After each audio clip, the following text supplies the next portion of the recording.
Hello again. Welcome to another edition of Media Watch. I'm your co-host, Eric Tait. Bob Anthony. And I'm their guest and friend, Alan Singer. Thank you for joining us again, Dr. Singer, educator, historian. Always use your expertise. We're putting this session together on a Thursday on June 7th. Is this Thursday, June 7th or June 8th? June 8th. Thursday, June 8th. And actually, what did they say? Air quality, not good, but improving, because we had all that smoke and not mirrors, but smoke and coughing and bad air from the California wildfires. No, Canada. Canadian. What? Yeah, right. Those two sea places that seem to be always dealing with forest fires, wildfires. And yeah, they're steaming in Canada with all that flames and stuff. We're not sweltering, but coming out from under because the air quality is improving in New York. But I am basically giantly steaming, trying to keep a lid on whatever anger I've got. And yeah, this is editorializing, but the fact that the PGA decided it wanted to merge with the LIV, whatever that damn Saudi tournament is called, whether the acronym is LIV or the LIV or whatever, it's just horrendous in my estimation. But background on who these players are, Bob, I mean, the bottom line is I'm not a PGA follower, but the fact that Saudi was trying to wash their image by trying to lure players from the PGA, throwing millions of dollars at them, I was very happy to see people like Tiger Woods and other players say, no, keep your money, because they had a sense of integrity about not signing up with somebody who would order somebody's murder and dismemberment in a foreign embassy. But give us the background, Bob. You're our sports guru. Well, I mean, essentially, and just about we've all heard it by now. The PGA Tour, the major world golf tour, historically speaking, anyway, not only merged with LIV Golf, which is owned by the Saudi, get what his exact title is, but it's Saudi controlled. The Crown Prince, yeah, right. Yes, exactly. And there are, when the LIV Golf rose up and started stealing, basically poaching some of the talent by offering them vast sums of money, there was a big pushback from PGA members saying, we can't go to that organization under any circumstance, no matter how much money they offer us, because of the Saudi history of human rights violations, the dismemberment of the journalist Khashoggi in an embassy of all places, Turkish embassy, yes. And and last year, the CEO of the PGA said that this was sickening. Nobody's ever ashamed to be part of the PGA. We would never have any association with that group. Fast forward a year, what do we have? A merger. Not just a merger, but a merger that favors the Saudi ownership. The PGA head will become the CEO of the new organization, but the control will go with will be Saudi owned. All of a sudden, all of the concerns that he had about human rights violations disappeared, apparently, in a tidal wave of money, which is unfortunate. I'm being kind here, saying unfortunate. Disgusting. This is not just golf. There was breaking news just yesterday that Messi, the world's top soccer player, who was a free agent and jumped ship in Paris, he's decided to come to Miami to play in the United States. But the rumor is that the Saudis offered him $500 million to recruit him.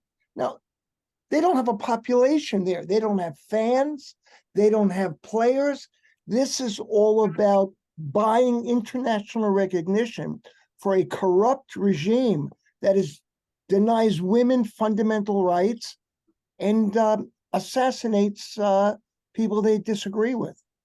Yeah, you know, I, I'm actually speechless that these people would do that, because Khashoggi, nobody should have been murdered and chopped up, and the fact that this crown prince, whatever his name is, MLB, MSB, whatever his initials are, is just walking around the planet just scot-free, and their intelligence report says, yeah, he ordered it. Yeah, there's no doubt that it would not have been carried out if he hadn't said, yes, go get him.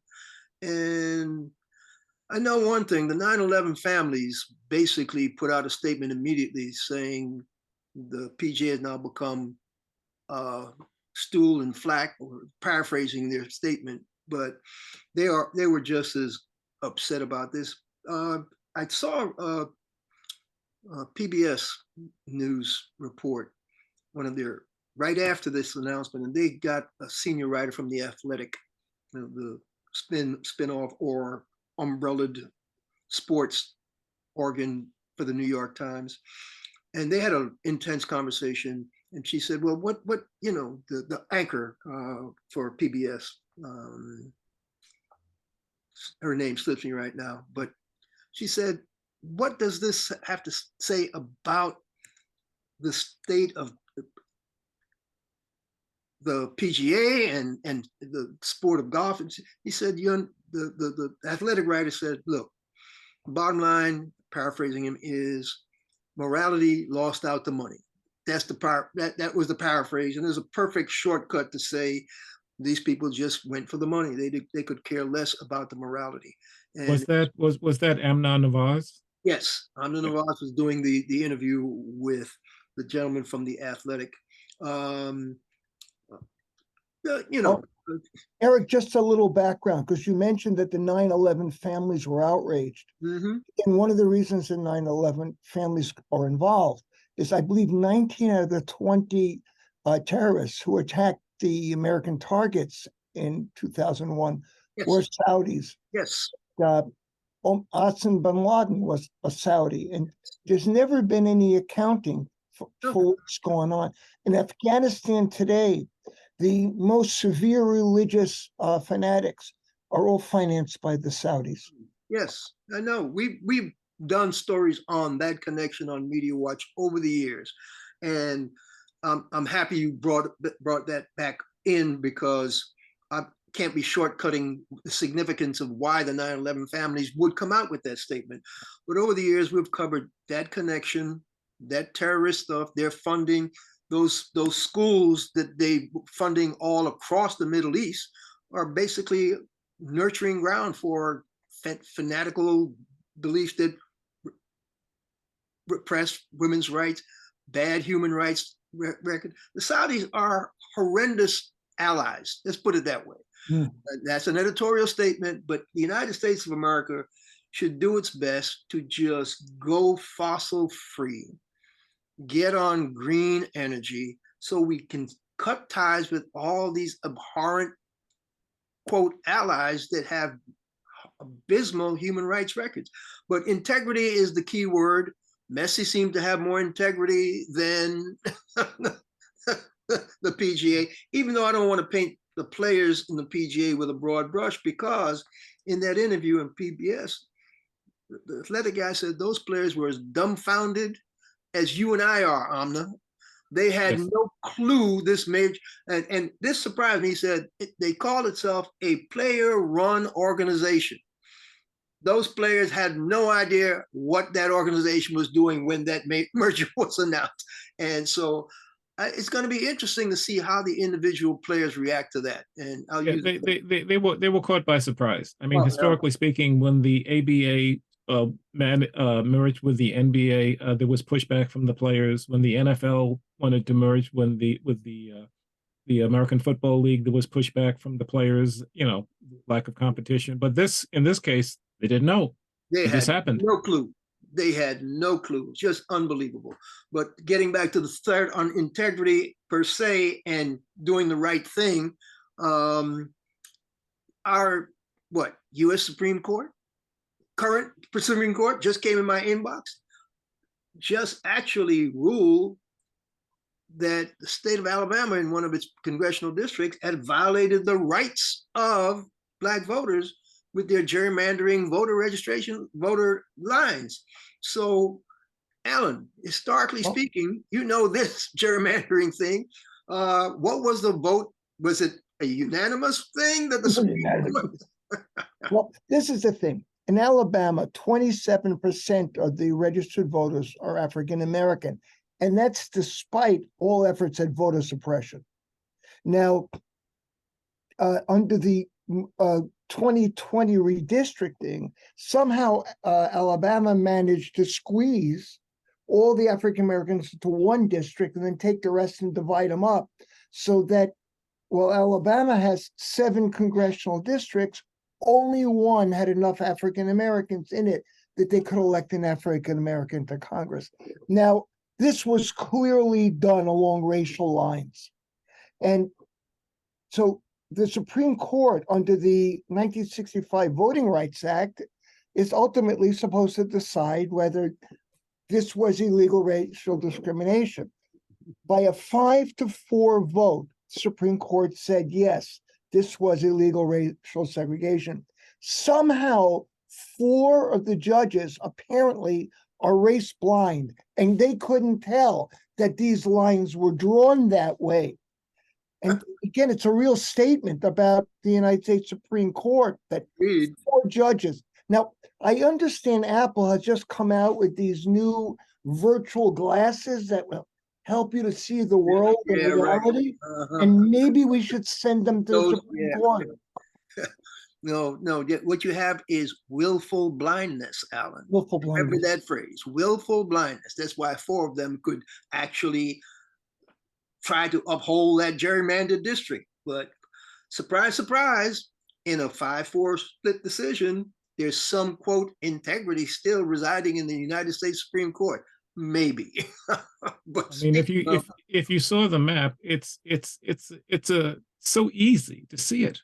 I mean, it's plain, it's simple. A first-year law student would be able to figure it out. Yeah. Pre-law, for God's sake. Read that. But yeah, here we go with luckily it was a 5-4 vote, and so we'll have some changes coming. So speaking of ruling integrity in favor of, what was that story, Bob, that you came across on the New York State prisons on people's rights and their individual rights and liberties and whatever on the rights of prisoners? Tell our viewers about that one.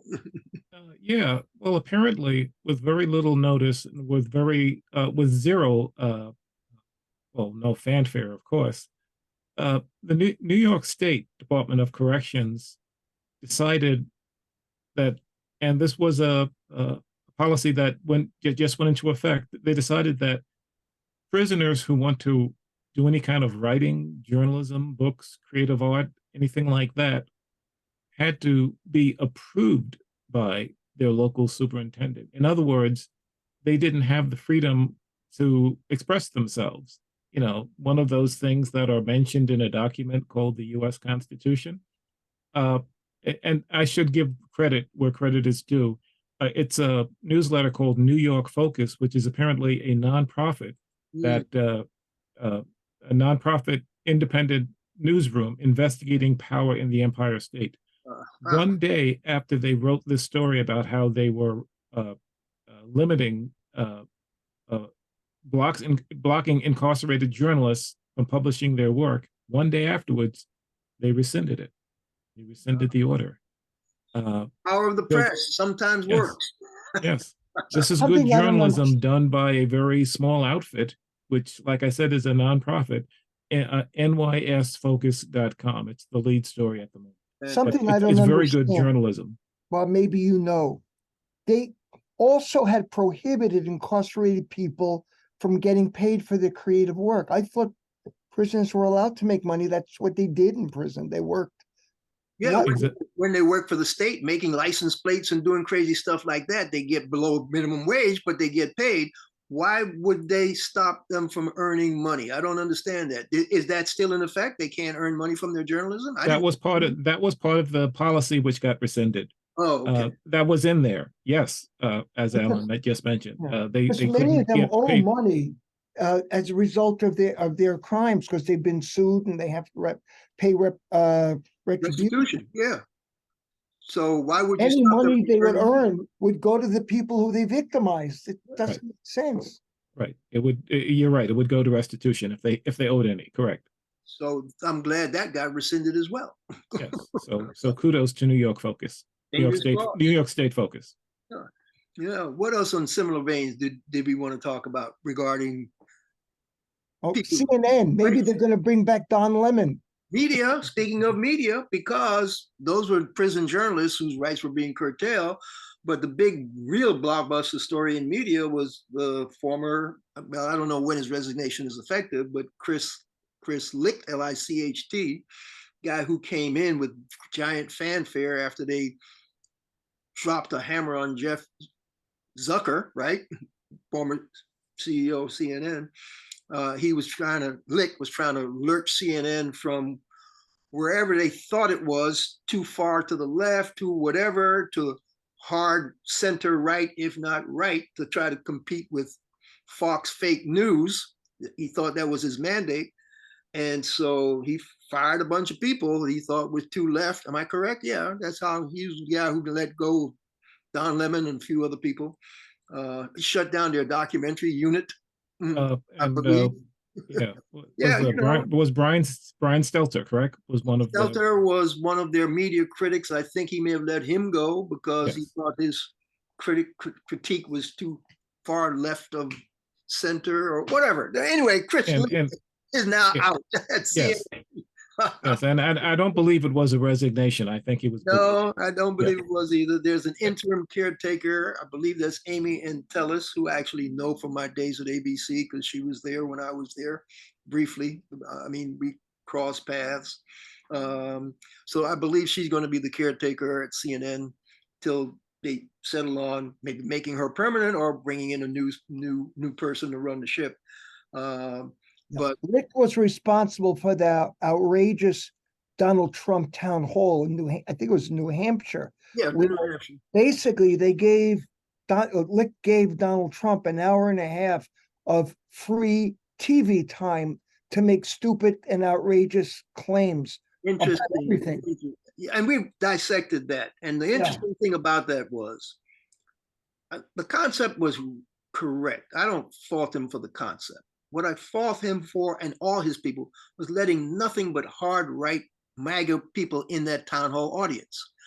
If there was a representative cross section in that audience, we might have had an actually interesting town hall meeting because the host who anchored the thing did her very best to push back on Donald Trump as hard as she could. But that audience would not give her any slack, and he would play to that audience. And so, yeah, it turned out as a very horrendous example of how not to do a town hall meeting when you're trying to, quote, be fair and balanced. And so, yeah, they should have fired him just for that, for not being sure they had the proper audience. But no, you're right. You're right, Eric. The host did her best to push back, and she got interrupted, as Trump always does when somebody's interviewing him. He would interrupt what she was saying, and because of the audience that they, like you just said, that they set up, they would clap wildly, with whatever lie Trump would say.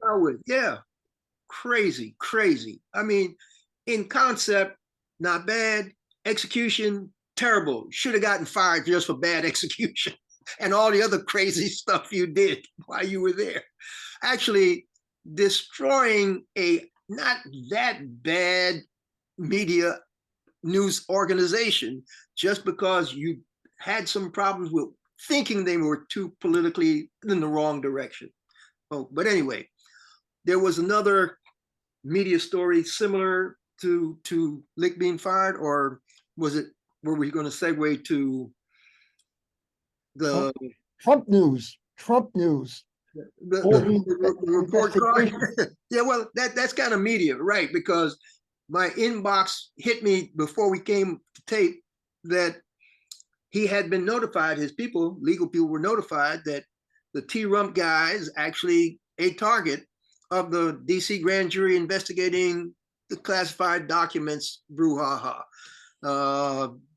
Bob, you got something on Jack Smith on that interest, or Alan? Which one of you got? No, I don't. But notably, Trump is still being his feet are still being put to the fire, whereas Mike Pence, his vice president, he's already been told that, no, we're not going to investigate you because you cooperated. You returned the documents when we needed you to. And so, the word was you cooperated. Yes, exactly. I mean, so, but Trump is right. He's neck deep in this. But no, I don't have the latest update. Go ahead, Eric. No, the latest, I think, is that, well, we haven't talked about this one yet, but Trump was actually on tape, basically confessing that he didn't have the right to declassify this material. And supposedly the document that he had in his possession was a secret plan about a possible war with Iran. I mean, this is lunatic kind of stuff. One, why do we have a secret plan to go to war with Iran? But the other is, what was he doing with it when he is no longer a government official? Exactly. Yeah, it's crazy. It is just crazy. But this man, we know, actually is crazy. People want to say he's not, but he exhibits all the symptoms of delusional paranoia, of narcissistic, all those phrases about people who are really crazy because they just live in their own world, think the world revolves around them, and they'll do anything they feel like doing. That's exactly what former New Jersey Governor Chris Christie, as he announced his own candidacy, said. But of course, nobody will believe, none of Trump's acolytes will be affected. But you were about to say, Alan? No, this is the same Chris Christie who worked for him for 4 years. Yes. Only after 4 years discovered his lunacy. Exactly. Oh, yeah. And this is the same Trump that, of course, got in bed with Saudi Arabia at the very beginning of his presidency. First trip he made, where was that first trip to, guys? Saudi Arabia, his first foreign trip. And I think we made note of that on Media Watch back then. Yes. And that's because he wanted to get in bed with them and maximize whatever money they had. And guess what? The other story that I saw on the LIV merger was the one person who's going to benefit most from the LIV PGA merger is Donald Trump and Donald Trump's golf courses. How's that for coming full circle? Exactly. When bad hits and bad people get together, even worse happens. And that's where we are in this day and age. But Fani Willis may come out with her charges in late August. We don't know. I think Alvin Bragg's New York thing, the judge said that's going to be sometime March of 24. This new Jack Smith alerting Trump's legal people that, yeah, he's a target, he's not a witness, says maybe Jack Smith and the documents going to be wrapping up their investigation, but there's also a new grand jury in Florida dealing with documents. I don't know much about that story. I throw that out there for our general audience to say, folks, keep an eye out. It's not just the Jack Smith investigation with a grand jury on the documents. There's a Florida grand jury that's now coming down the pike to investigate this wacko former president in quotes, because they want to get to the bottom of that in Florida as well. So, okay. And just to keep us on track, we have about a little under 4 minutes left. Okay, I think we got at least a couple more items, but you know what? Let's go to reparations. Yeah. Let's go to reparations just because those are serious discussions. State of California set the bar properly, in my estimation, guys. Y'all can, elaborate more if you want to, but they did their commission. They spent a couple of years at least digging into what they dug into. They came out with a comprehensive report and they went, we need to do something about this. Lo and behold, what happened next, Alan? What other state jumped onto the bandwagon? New York has legislation in the state legislature discussing setting up a New York State Commission. There's also legislation in the Congress about setting up a federal commission to investigate. As a matter of fact, Congress has competing bills.